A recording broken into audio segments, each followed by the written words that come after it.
Right, send to us now. The search for two people who are presumed to have died during a cleansing ceremony in the Kliprivier will resume tomorrow. Officials are urging extreme caution when performing such acts. Johannesburg Emergency Services spokesperson Robert Mulaudzi joining us now for more on that. Good to have you, and thank you very much for your time, Robert. Tell us what would have been the reason why you would have called off the search now?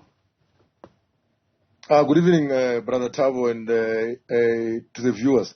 Yes, we conducted the search from this morning along the area where the incident occurred.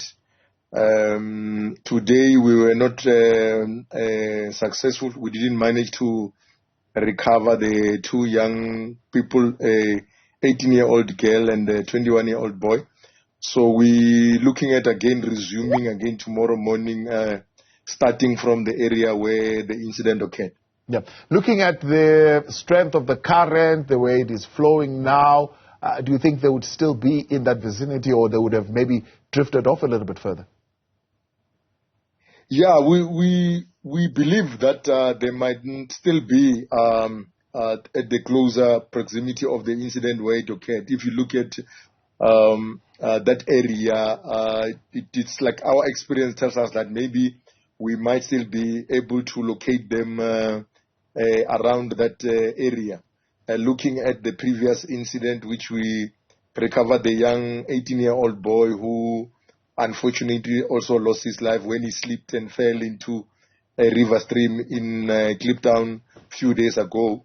So we believe that we might still be able to recover the two young people who went missing last night when they were conducting this cleansing ritual. Yeah. I mean, conducting your own research and, of course, your experience, because you would have conducted a number of these rescue operations in that particular river. What actually happened? What would have been the cause for these young people to be swept away?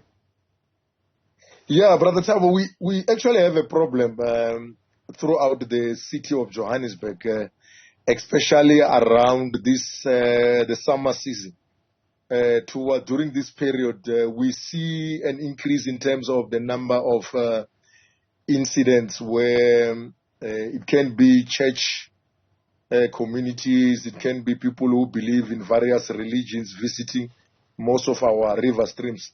If you recall, around this time in Alexander, along Jackskay River Stream, we lost about 15 people who were busy conducting a baptism ritual in the area, and unfortunately they were swept away. So even in most parts of the city of Johannesburg, we are aware that we normally see an increase in terms of the number of incidents which, our communities try and visit these areas for one reason or another. It's either they are conducting cleansing ceremonies, baptism, or any other rituals which they are conducting in these areas.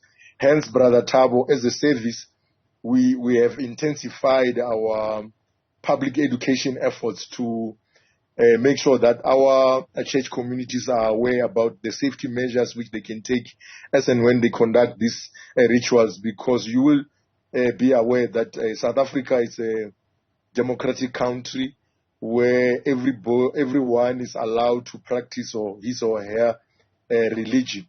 So from our side as a service, we cannot really say you cannot do that, but we say as and when our residents are conducting these kind of rituals, they need to ensure that all the safety measures are taken care of so that we can be able to prevent incidents like this one, Brother Thabo. Yeah. So as a general rule of thumb, I mean, I normally hear you saying, well, exercise caution and ensure safety. What exactly does it mean? I mean, are you saying as a rule of thumb, when the water is particularly after heavy rain and the water is flowing at a particular speed, it is advisable that these rituals maybe be postponed or delayed at least until the water is a little bit calmer? Yeah, because the challenge here, Brother Thabo, is that the belief is that exactly at that point where the current of water is much more stronger, that is where the congregants believe that they need to conduct this kind of rituals. which actually makes it dangerous for them and everybody who's around that vicinity. And another challenge is that these kind of rituals are mostly conducted at night, which is a problem because already the risk is much more higher because of the visibility in the area as and when they're conducting these rituals. So hence we're saying that us as a service, we have taken it upon ourselves to say that as and when we conduct this our public education programs, we need to make sure that we invite all the relevant stakeholders, be it traditional healers, be it prophets, pastors, or whoever who conducts these kind of rituals, to say, let's come together and make sure that we find a way of making sure that we prevent this kind of incident. Hence, we will be making sure that we invite them as and when towards the end of this month, we will be launching our summer safety campaign to conscientize our communities out there to make sure that we reduce the number of incidents, water-related incidents, because already now we've already lost a 18-year-old boy in Kliptown the previous week. Now, we all know that now it's actually a search and recovery operation. The chances of us recovering these two young people alive is very slim. So we are concerned about the number of incidents where people are losing their lives while they're conducting this.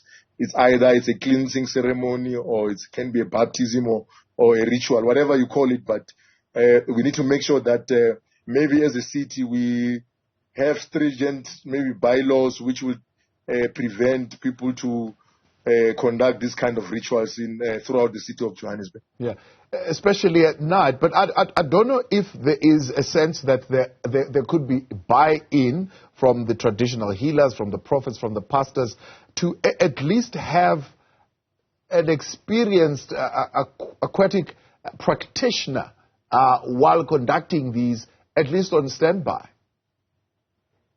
Yeah, from our side, Brother Thabo, we, as a service, we invested a lot of energy and resources in terms of public education, because we believe that if we give our residents, we empower them with the necessary skills to prevent this kind of emergencies, be it fires, be it, water-related emergencies, our residents will be able to deal with this kind of, disasters as and when they occur in their respective communities.